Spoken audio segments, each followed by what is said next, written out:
So this is a good time for us to hear from Jeffrey Chamberlain, who is one of the country's leading authorities on the quest to make better, longer-lasting, more efficient batteries. He is the Energy Storage Initiative Leader at Argonne National Laboratory. As you might have seen when you walked in, we have a bit of an investment game gimmick, which is, for those of you who have $1 million lying around and maybe in between your cushions in your sofa or anywhere else, if you had to invest it in one technology, and we do not allow for any kind of diversified portfolios here at New America, which one of these would you pick? And so throughout the day, you can text your answer. I think the idea is what will be the best return between now and 2030, although I was reminded by Paul Roberts that the average length of a holding of an investment these days is 4 months. So you can sort of pick your timeline. But the idea is look forward to 2030. So Jeffrey, the floor is yours. Thank you. Thanks for the introduction, and thanks for inviting me here today. It's really been a joy to watch the first couple of panels, particularly some of the more provocative. I found some of the statements in the first talk provocative and began asking myself the question, is my existence being questioned? And I think it is, and it's appropriate, actually. And I was thinking, like any good scientist, I have 10 minutes, and I have about 25 points to make in those 10 minutes. No. But I'll narrow it down to one point with a sub-point. And the point I'd like to make in the next 10 minutes, I'm going to tell some stories in the next 10 minutes. But the point I'm trying to make through those stories, I want to make sure I get across at the beginning, is electrification of the light-duty vehicle fleet in the world and in the U.S. is happening. That's the main point I want to make. The second point that's underneath that point is that the U.S. is behind the rest of the world in the race to electrification. And the reason that's important, the way we're behind is in manufacturing, not technology development. The reason that's important is wealth generation. And we could argue all we want about environmental security and economic security and energy security, and those are all important things. But wealth generation, from my perspective, is what we risk losing by not winning the race to electrification. So that said, I want to start with an anecdote. British Petroleum came through the lab this summer, a large group of executives, marketing specialists, and technologists to try to understand. And they pulled battery scientists from around the world, the leading battery scientists from around the world, and convened in Chicago, and we met at Argonne. And BP is trying to understand battery technology and what it means. And when I was privately meeting with the top executive in the meeting, I asked him, okay, why are you really here? You gave us all these reasons in the presentation, but what's the real reason you're here? I'm curious. Is BP going to make batteries, or are they wanting to make sure that the batteries never win this competition? His answer was, at British Petroleum, they understand that their business model is not infinitely sustainable. The question of 2030, I'd predict 2030 internal combustion engines will still by far dominate. But even BP was saying sometime in this century, they recognize as a company that their business model is not sustainable. And so they were there to try to get an answer to the question, what will supplant oil? Not in the next 10 to 20 years, but in the next 50 to 80 years. And then another point I'd like to make is when you think about this question of electrification, to overgeneralize, I like to ask the following question, or put it this way.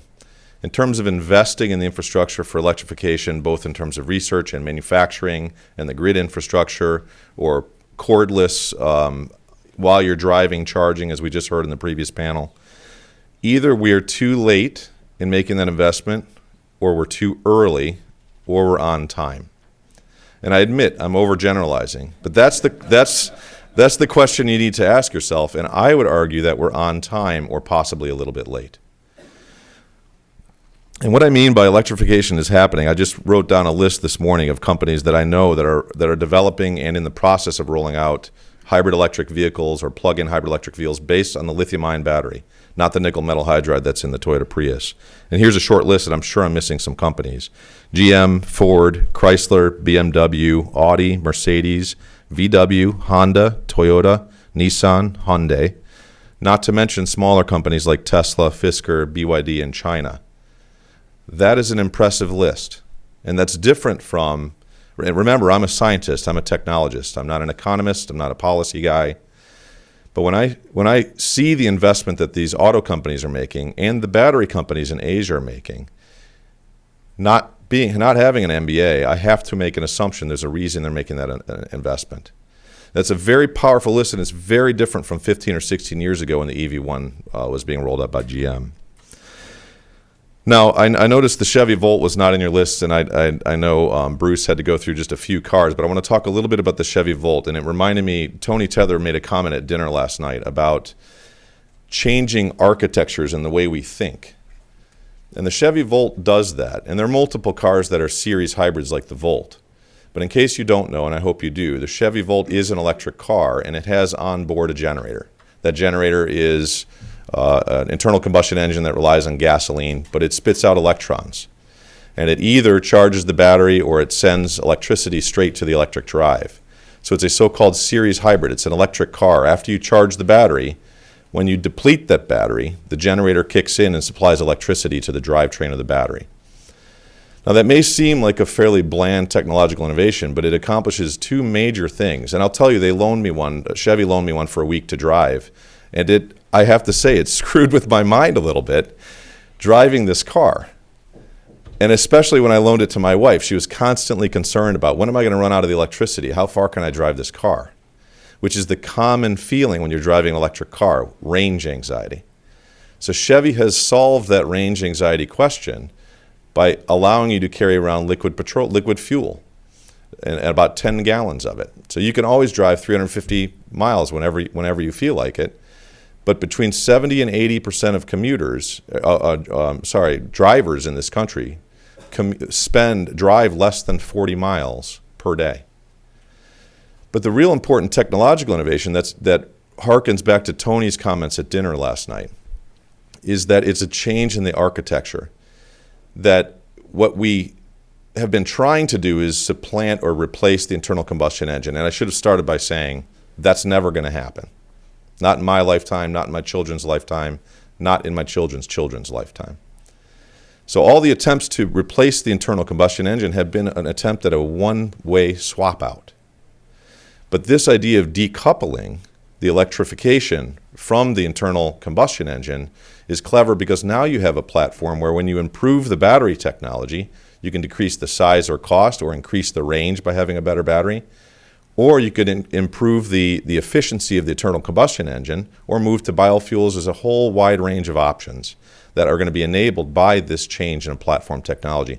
Not to mention, if you talk to artists or designers, and we heard this from the previous panel, you could design a whole different type of vehicle when you're getting away from the gas drive powertrain. Next point I wanted to make is, what are we doing at Argonne?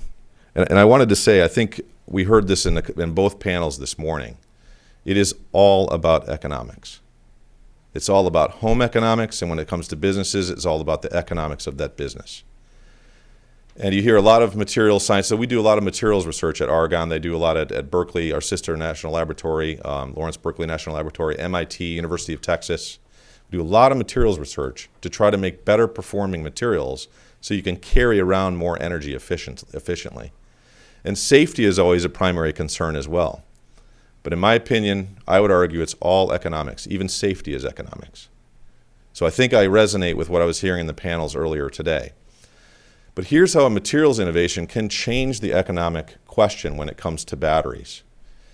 One of the materials that we've already developed and GM licensed in January, and the target is to roll out these materials in the next 2 to 5 years, depending on a whole variety of commercial questions, is that one thing we saw on the slide by Bruce that talked about, and we heard this from a couple different panel members today, is energy density is king. And that's true, but you also have to consider efficiency of conversion of that energy that you're carrying around to use. And the efficiency in internal, if you factor in efficiency of conversion of energy in internal combustion engines from the petroleum distillate, and factor in the efficiency of batteries, you're looking at, the graph that Bruce showed is accurate, it's about a 20-fold difference in energy density. But when you factor in that efficiency of conversions, you get down more into the range of 5 to 10x, which is still large, but this detail is important because the materials that we're spinning out now in the Chevy Volt, I'm going to go back, and I promise I'm not a commercial for GM, but I know that technology better than most. The battery in the Chevy Volt only lets the consumer tap into about 60 to 65% of the energy capacity of that battery because they're factoring in the fade of the materials over time so the consumer doesn't feel that fade like you do with your laptop or your cell phone. So when we've developed a material that you can pack almost twice as much energy into, but it's also significantly more stable so that fade doesn't exist in the material. So all of a sudden you can pack in twice the density and not have to over-engineer the battery at 40 to 50% over-engineering.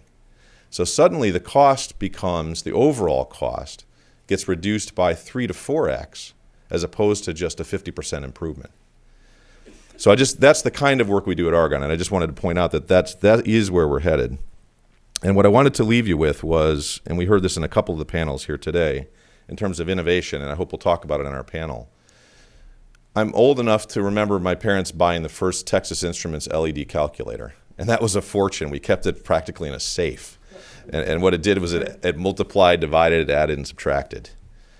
I also remember the first microwave oven we bought, which was also extremely expensive. But the one that really hits home to me lately, and cell phones we talk a lot about, but are flat screen televisions. I remember the first time I saw a Panasonic commercial for a flat screen television about 10 years ago. I thought, that looks pretty slick. It would work really well in my family room. Dug into how much that cost. It was $9,000, if you guys remember that. And I happened to spend a lot of time in Korea touring the plants at Samsung and LG, where they were ramping up flat screen televisions back when they cost $5,000 to $9,000, and I couldn't understand it because, again, I'm a scientist. I'm not an economist. I'm not a businessman. But here, a decade later, we can go to Walmart and buy that same television, actually much better technology, for $400 or $500.